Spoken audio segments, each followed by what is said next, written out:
Hey everyone, so Nick Duellman is our guest today. We discuss his move from the Midwest to San Diego to live the rock and roll dream, how a prayer for him to be miserable ended up converting him from Catholicism to Christianity, how Nick became a bank teller, then a Pilates studio manager to a corporate wellness business owner titan, and to now being the faithful, fit father that he is today. So, Nick, tell the folks a little bit about yourself. All right, yeah, from a small town in Minnesota. Uh, Grew up with three siblings, youngest of four. Um, yeah, and then uh, went to school, went to university, then moved out to California for the rock and roll dream, and then ended up knowing Christ, and here I am today. Started a corporate wellness company, was a trainer for a long time. Yeah. Yeah, okay. So, the rock and roll dream. So, coming out from the Midwest, growing up on a farm, tell us a little bit about the rock and roll dream. Were you a lead guitarist? Were you a vocalist? What was your shtick? No, I was the bassist. So Oh, yeah, it was I surrounded myself with people with talent, and I was just put my foot on a monitor and just drum away and act like I was rocking out. That how'd was my job. that the bassist, man? Underappreciated, but necessary. That's right. It's the cohesion between lead guitar and drums. Yeah, okay. Cohesion. Sure. How was coming out to the California scene for rock and roll? You were obviously not a rock and roll superstar. So what happened? What transpired with that? Did you make it? Did you not make it? Did you crash and burn? What was the? Right. So we came out for the rock and roll dream, but I came out 4 months after the rest of my band. But during those 4 months, so we weren't believers in Minnesota. So that's why we're coming out for the rock and roll dream, right? Is all of what's involved with that. My two bandmates had a pretty rough time in those 4 months. I was kind of in Minnesota, staying in Minnesota to finish up my in-home personal training business, and they actually accepted Christ when I was gone. And so when I came out, it was two different people than I had originally, hung out with. So there was a little bit of difference there, obviously. Now, growing up, I've never drank, I've never smoked. So going to the bars wasn't necessarily a big thing to me. So because that was one of the major things that I saw that they had stopped, right? So I'm like, okay, cool. But I didn't know the underlying belief behind why they stopped going to the bars and partying and stuff like that. Um, so then that's not until more transpired did I know that there was going to be a difference, and obviously we did not make it because you don't hear of us today. What Um, was your band name? at that time, it was Crimson Rain, REIGN, Crimson Rain. Oh, Crimson okay. Rain, and then we switched once. So once I became a Christian, very interesting story. I grew up Catholic, and then in college, I went away from Catholicism. Why? And what's that? Why? Why? Because I was taking a lot of philosophy Mm. and moral theory classes. And so I actually became what I would define as a utilitarian communist. Okay, utilitarian communist. Define that for me. So utilitarian in a nutshell is doing something. The act that you take is the one that creates the most good. Okay. Okay. So I believe at that time you would do the thing that makes the most good for your community, hence the communist part, right? So like if you live in a city, you do the thing that's not necessarily best for you, but best for the city and the community that's around you. Hmm. Obviously that's true to not now shown to be false, right? And I actually, even though I don't agree with the Catholic religion, I can't denounce it entirely because it was a familiar place to come when I was searching for my faith to know who Christ actually is. So when I was ready, and what transpired is in 2007 we were living in Del Mar, 2 blocks from the beach, in this baller house that we didn't even know that we got for super cheap. So it's the band Scott, Brett, and me. living at this place. We had one room. Brett's room was our band room, so we'd kind of like silence that as much as possible with soundproofing stuff. They were Christians at this time. They were Christians at this time. So you're coming out 4 months later, and then they're in this super baller house, Del Mar. Yep. 4 months later, they're Christians. You're like, what's up, guys? Yeah, exactly.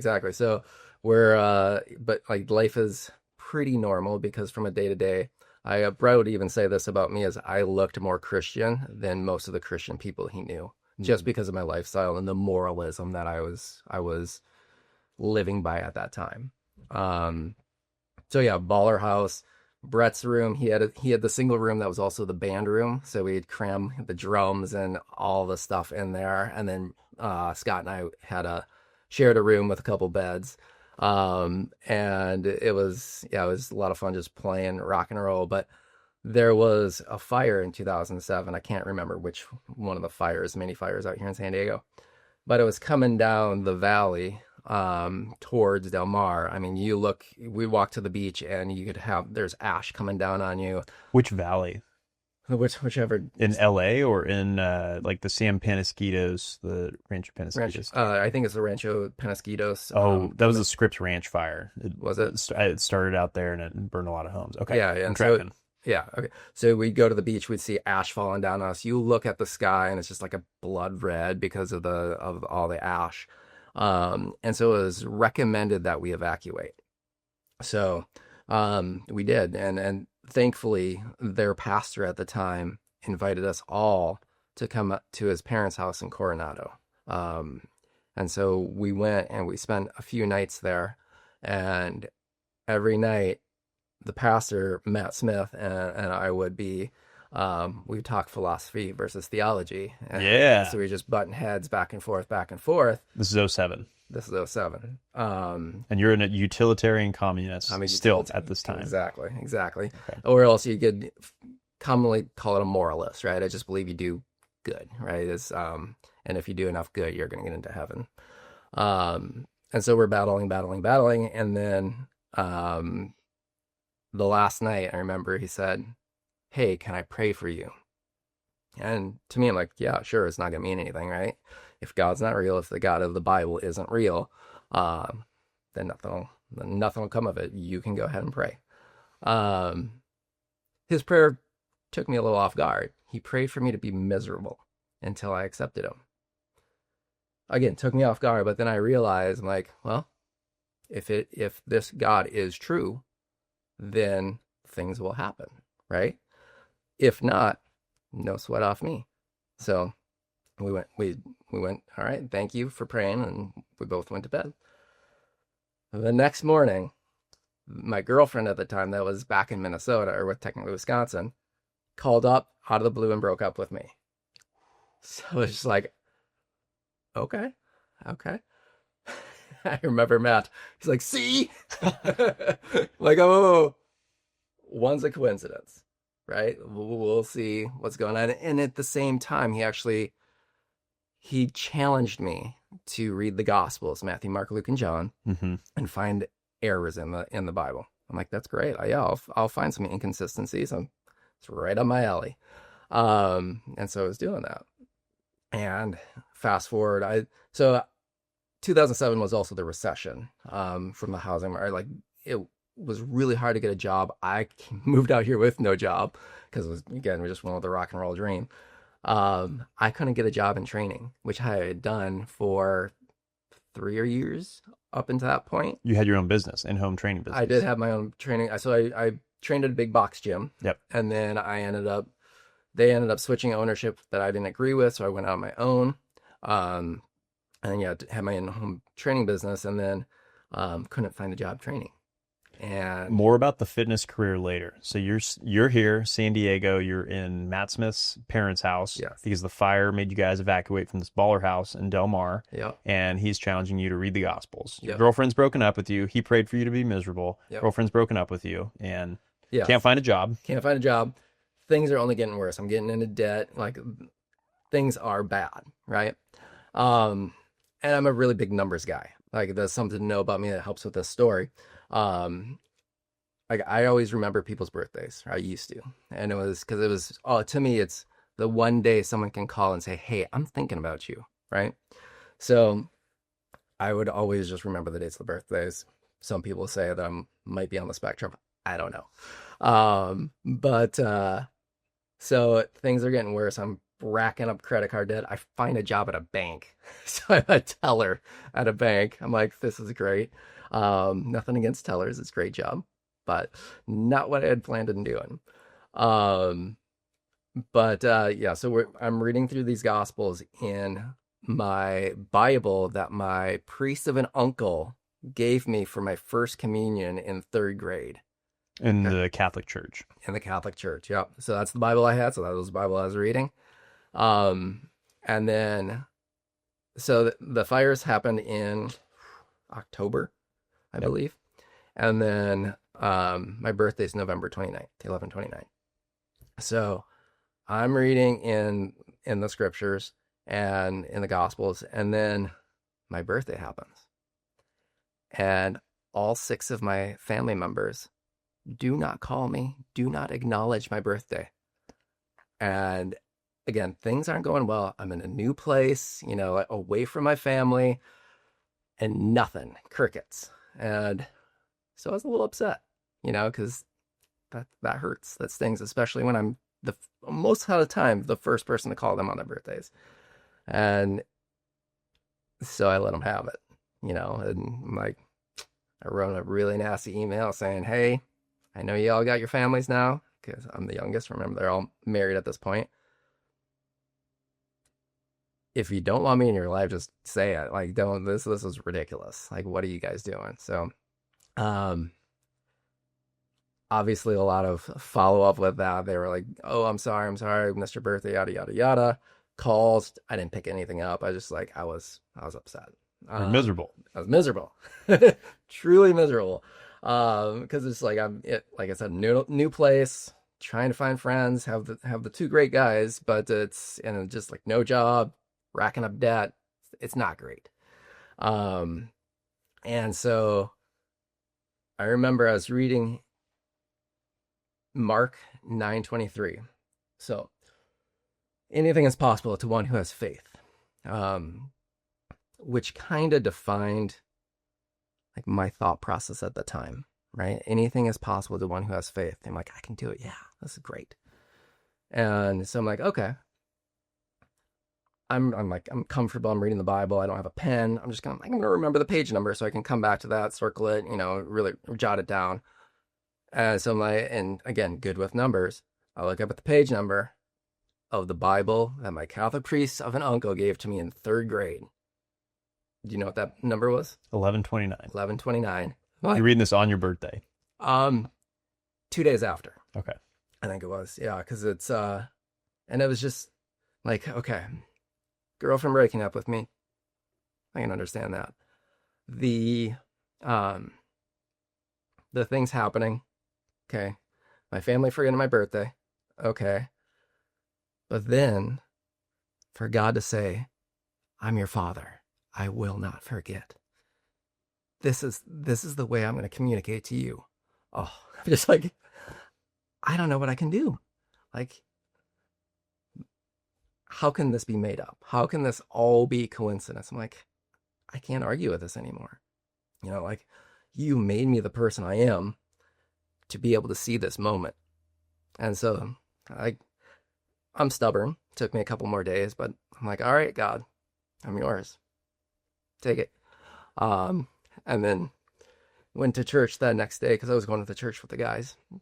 And Matt comes to me and wraps his arm around me. He's like, are you ready to pray? I'm like, I can't say no.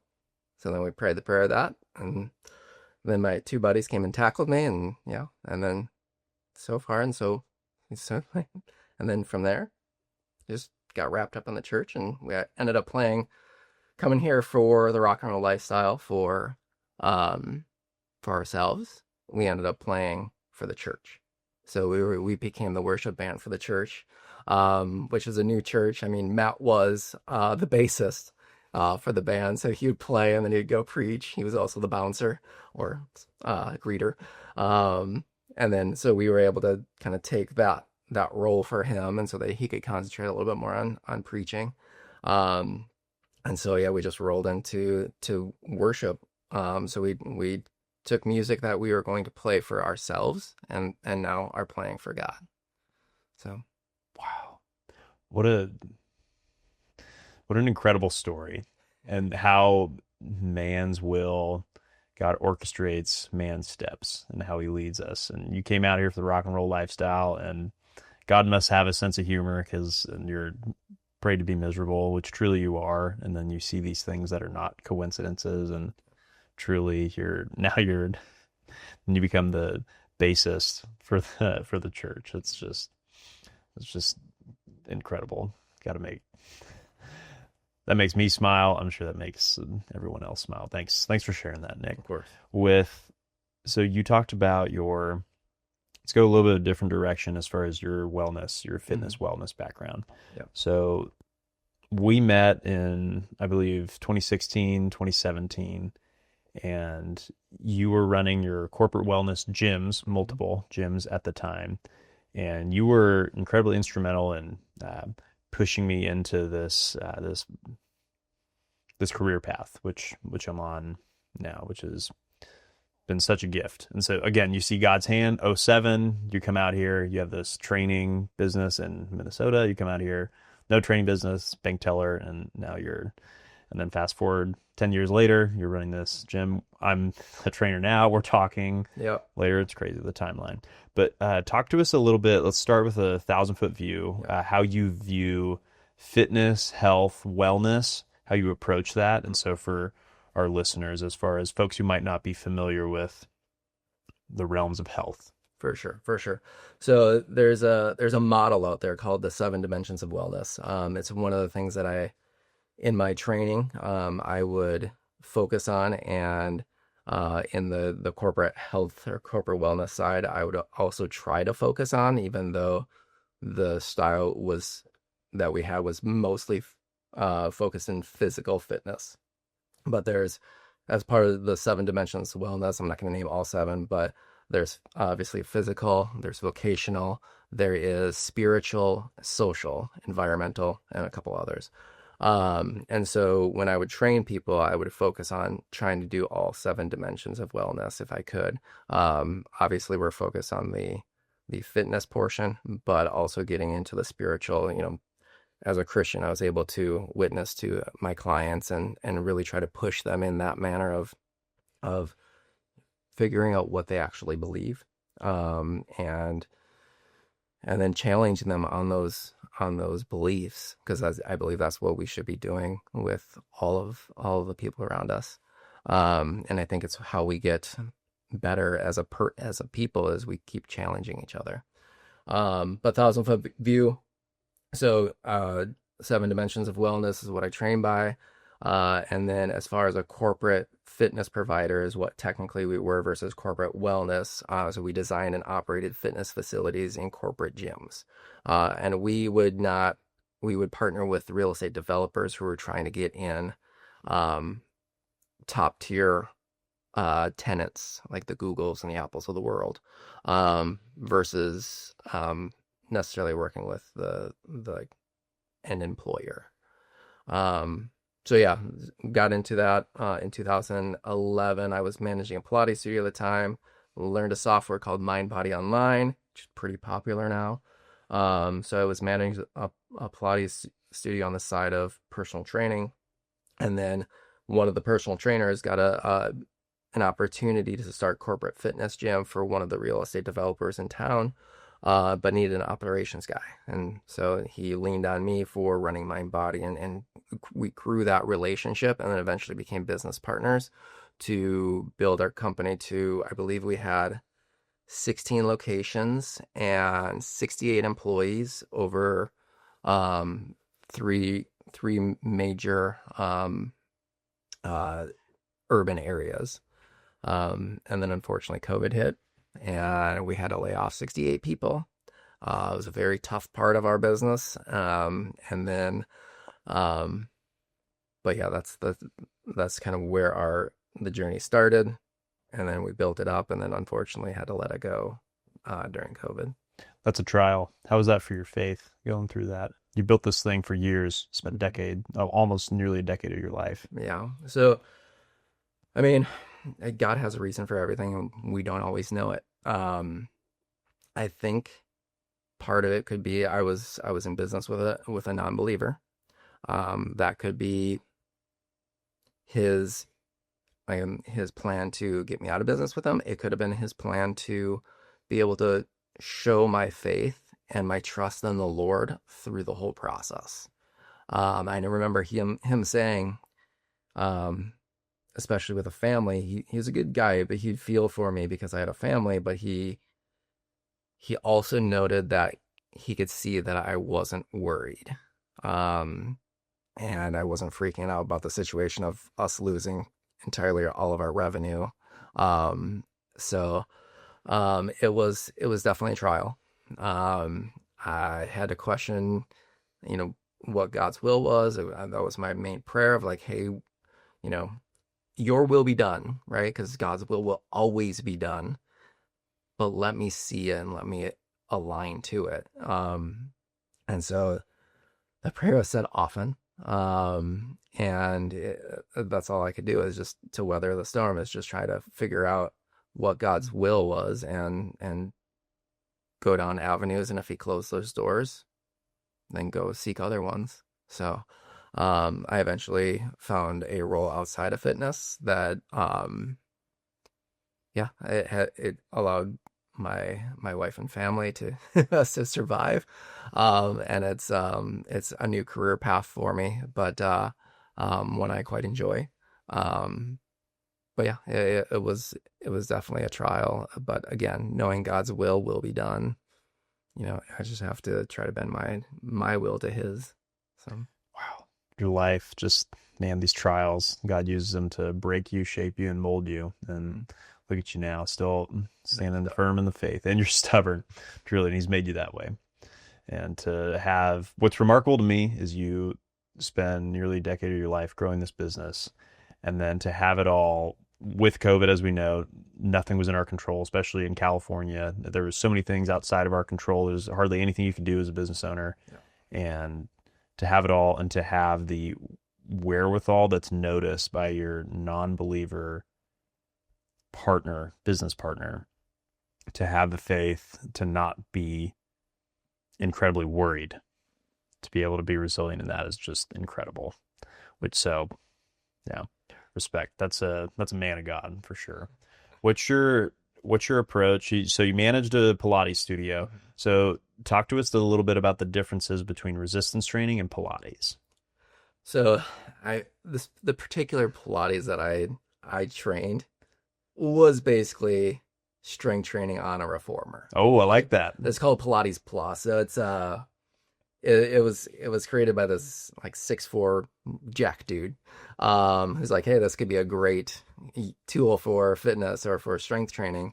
But it was fun because you get all predominantly women that do reformer Pilates that I got to do strength training with, which are people that tend to shy away from strength training that need it the most. So Pilates in itself, I think, is a good tool. It's not the only thing you should be doing.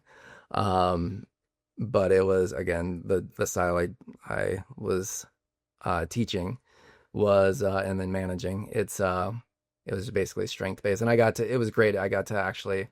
So one of the things of why I went from being a trainer to a manager and then to running the company is influence. So when I was a trainer, I could meet with one person at a time, maybe 2 or 3 if it was group training, maybe 10 to 20 if it's a class, right?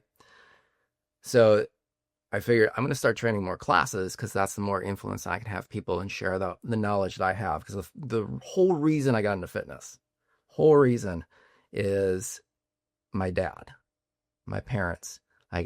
I saw when I was in high school his health go down quite a bit. And so I want to share that knowledge with him to try to allow him to be as healthy as he can.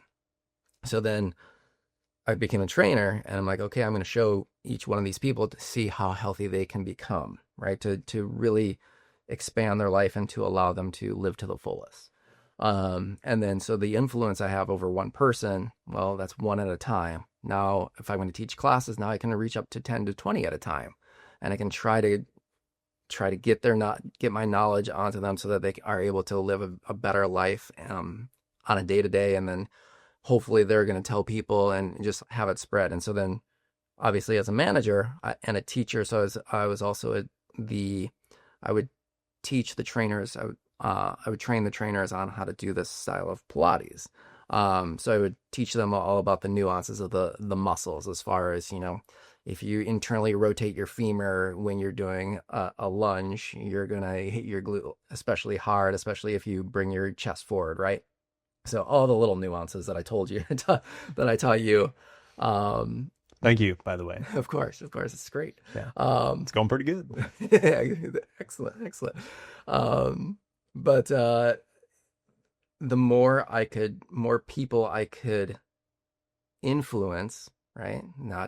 And it's the old school, before social media, a way to be an influencer, right? Is if I can train the trainers, then those people now influence the people in either classes or one-on-one. And then now can I become the trainer that trains the trainer that trains the trainers? Then my sphere of influence is growing, and then I can help better people's lives through that. So hence the reason I became a trainer, and then I started teaching classes, and then I became a manager, and then I owned a business, and then we were working with and then we brought in a director of education who was taking trainings where he could teach you how to breathe out of your lower left lobe of your lung. He was sharp. He is sharp, yeah.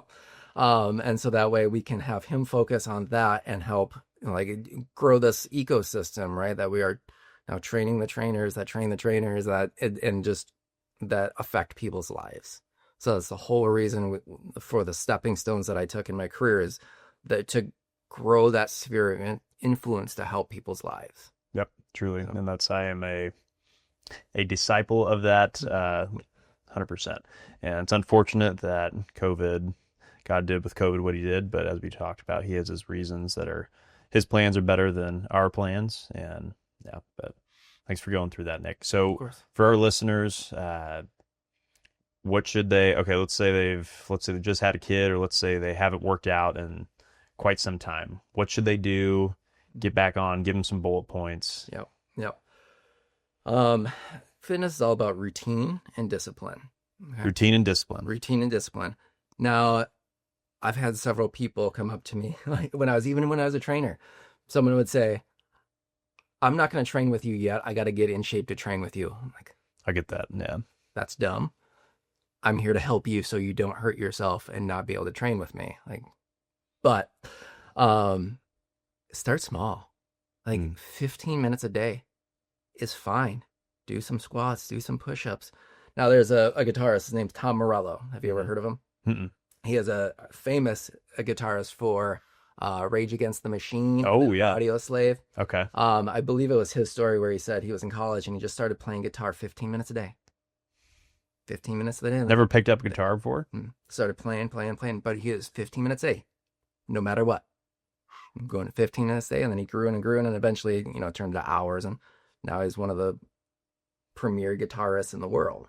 So, what a great point I'm going to jump in there and give an aside of the consistency and the commitment, which scripture throughout talks about the benefits of consistency and steadiness, and how the get rich quick schemes is it's not the main focus. Right. It's more the consistency, and that's how ministries are made, businesses, and all these things, and habits, lasting habits. Be consistent, Be steady, start with 15 minutes a day, start small, something you can be repetitive about. Exactly. Love it. Exactly. And then you can build on that. But as long as you're consistent, rain or shine, you get your 15 minutes in, and then it will grow from there. But like you said, quick racing, people wanted, I'm like, I got to do an hour 7 days a week. No, you're going to fail. Yeah. And you're going to be discouraged, and then you're going to fall off, and then you're not going to do it again. Yeah. And then as far as the resiliency, you miss once, not the end of the world. Just get back on the horse the next day, go. Now, one of the things that I will and I'm subject to this too, right? I remember when I was we were going to deliver my eldest son. I'm literally typing in people's names into the waiver program so that we can get everything loaded into MindBody before we started business. So it was a very busy time. I fell off the wagon for a long period of time. As far as training Goes. And during that time, with that, like I said, consistency, your body does so much better if you just move every single day. When you don't, you get locked up, you get stiff, and then bad things start to happen, right? Your joints start to hurt. You don't, when you try to work out again, you don't sleep as well. It's just a vicious, not a cycle, but it's a hill that you roll down that is not good, right? So the consistency, just stay 15 minutes a day. You're going to feel better. You're going to sleep better, which is going to help you feel better the next day. And it grows upon itself. All right. So, and if you miss a day, you miss a day. Like in parenthood, as you are learning, there's also seasons, right? Am I going to try to do maximal strength training and gain, the most I ever when I have a newborn? That takes so much time, effort. Your central nervous system is just, you don't have it. The bandwidth. You're not getting sleep. You're not getting the recovery, the time to prep the food and for the lifts. Yeah. Yeah. Tell your wife, hey, new mom wife, hey, I'm going to go work out for an hour and a half. And then what? See ya. I'm going to sleep 10 hours a night. Yes. Good luck. Yeah. And so I knew that from the get-go. So you're like, okay, I've got to adjust. My mentality has to change because I can't do this, at least in a civil house. But so it's you have to change your mentality. You have to change your focus during those times. Still keep consistent, but know that there's going to be a season. Maybe you are concentrating on more cardio. You go for a 15-minute fast walk or run or stretch, something like that you don't have to be doing hard strength training all the time, nor should you. But you have to realize that there are going to be seasons in your life that's going to change and have to change. And that's why here's a plug. Working with trainers is great because we can work on the mesocycles, right? Like, oh, you are having a child? Well, let's focus on these things that are very simple, easy to do, but get the most for your bang for your buck, right? Or for efficiency. Your time. Efficiency. And then, okay, this is going to free up here. Now, your kid's sleeping. We can ramp into this thing and then go up here, So there's and a trainer can help you do that. A good trainer can help you do that. Is work on that mesocycles and be able to look bigger picture of, hey, this isn't where you need to be right now. Strength training is not your life right now. Cardio is your life right now, or just mobility, anything else besides like hard strength training.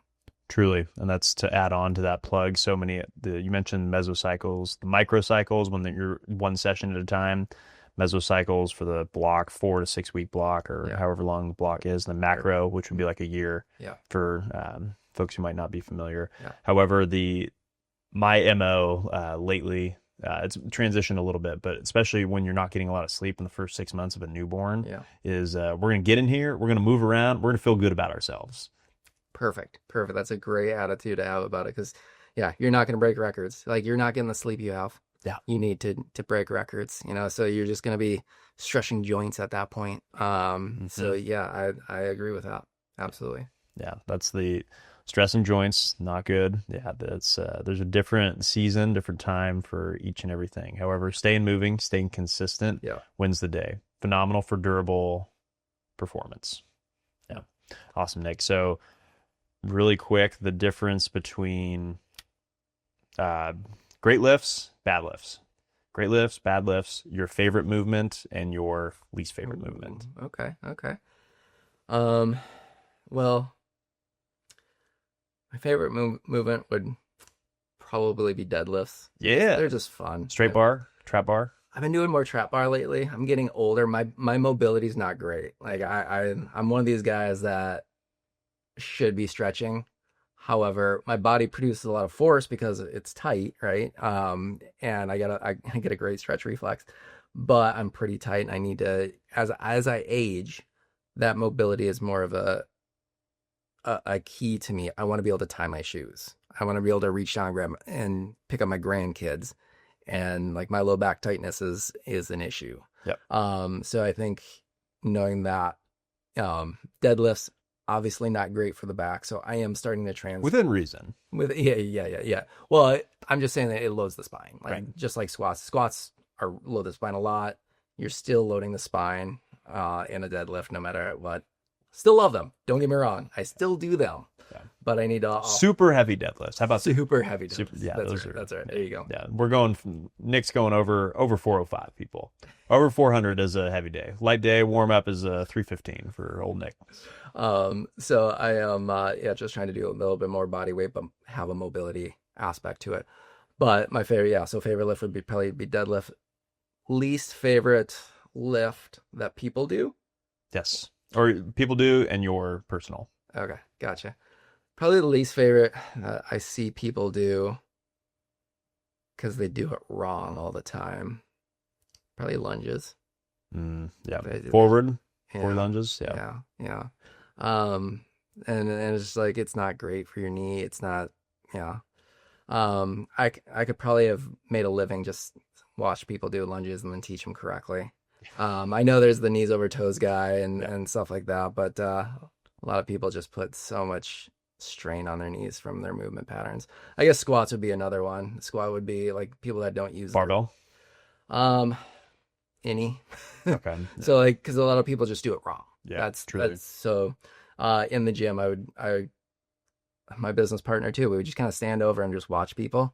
And that was the number one thing we did to gain business, just watch people and then go up and correct them. And squats were probably the number one, is because people sit all day and then they end up not wanting to engage their glutes, just their quads, their butt doesn't go back, and they hurt their knees. Yep. So, yep. I love the goblet squat. I'm a big kettlebell goblet squat guy. The more anteriorly we can load that weight, the more we're forced to sit back. Yeah, absolutely. Anterior, he means put the weight in front. That means you got to sit back. Sorry. Yeah, great. Nerding out here. But yeah, so that's exactly. You have to sit back a little further, which I love that you're doing that. Absolutely vital. Like, one of my main influences was my internship director for when I did my internship. I have a degree in exercise science with an emphasis in worksite health promotion. My internship director was the Southern Belle from North Carolina that I would watch, and I just watch her with people, and she's like, oh yeah. It's just like the Southern Belle-ness, right? Mm-hmm. But as soon as she's like, oh yeah, honey, you got to do this and this and this, teaching somebody, and then turn to me and do science, right? And speak exactly what's going on in science. I'm like, that's what a trainer needs. Yes. That interpersonal relationship and dumbing it down. Simplify. Mm-hmm.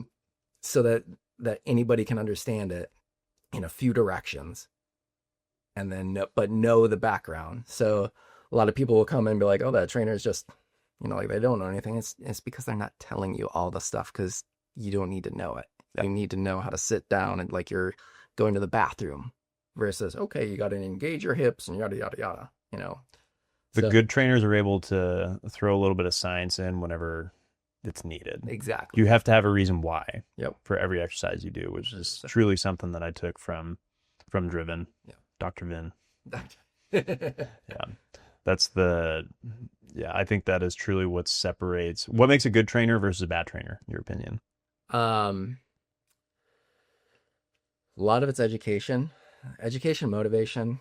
There's several things, but I think it's having that education, but simplifying it.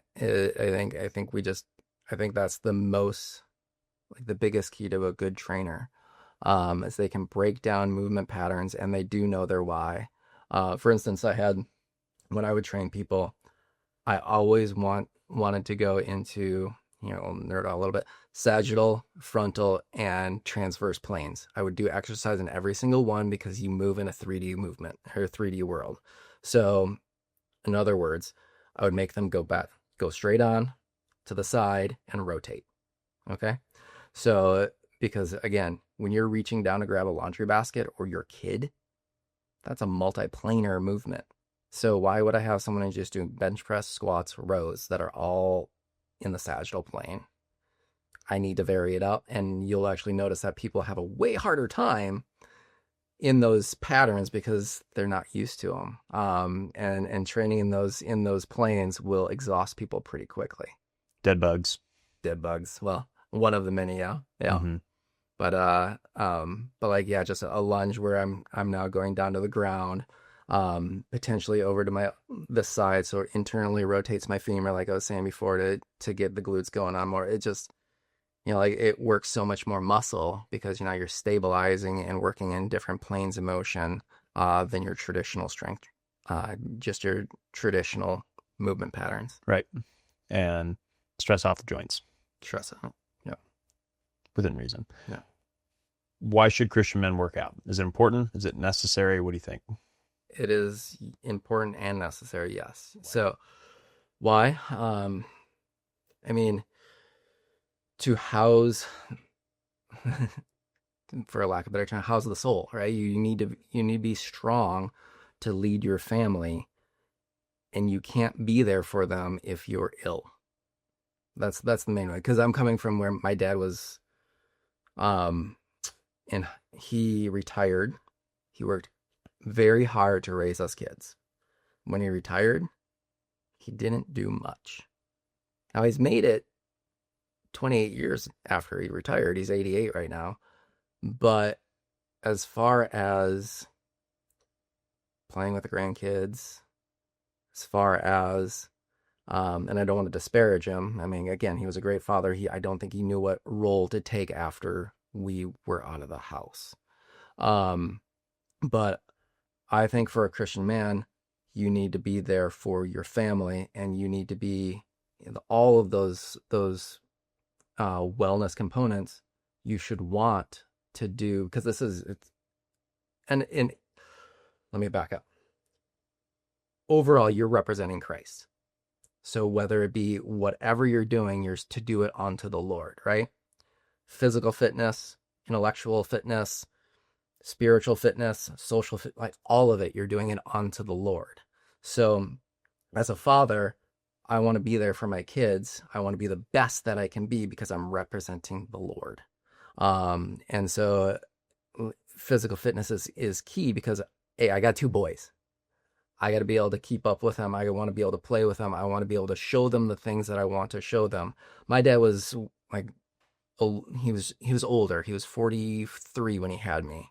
So he just wasn't able to do sort of, now I had older brothers that helped me, but he wasn't able to do a lot of things growing up because he was A, working, and B, just old. So, and didn't take care of his health. And didn't take care of his health. Yeah, he had some health scares shortly after, like when I was in high school, shortly after high school. And so that kind of played a role in that. But in the end, it is because he wasn't taking care of himself physically. He was just working and then not working out or anything like that. So, and so I think it's very important, just to be present with your children. And you can't be present if you're sick, right? So, there's this whole wellness, like there's two sides of kind of the same coin. If you don't take care of yourself, you're not going to be healthy. You're not going to be there for your kids because you're going to be sickly. And then there's this other here, you need to show them a good example, right? And so therefore you need to be fit and work on all these other areas of your life to be a total balanced, well person, so that they can see that and give them a good representation for when they are growing up. Right. That's what we're doing, is we're discipling our children. Exactly. And what a great way to do that, through example and living strong and things like that. Before we have you go, what are 2 things that Christian men need to do to be a good man? To be a good man? Well, it's all about learning and teaching. So we are given this decree from God. We need to learn from God, right? We need to read our Bibles. We need to be under headship, whether of a pastor or a discipleship leader, right? So At our church, we have um, several pastors, and then those pastors have discipleship group leaders or life group leaders, and then we have everybody that's going to those life groups. So some type of discipleship model, right? So you should be learning from someone, right? And from scripture. And then our role is to then be able to teach others, right? As far as our families go. Like I'm the head of my household. So I need to learn what I can from scripture and from our leaders and then be able to disseminate that to my family to then continue to allow them to now grow up and to be godly men. So I think that's the most important thing is the learning and teaching. Learning and teaching. Yeah, truly. Amen. Awesome. Thanks, Nick. Of course. Thank Yeah. you.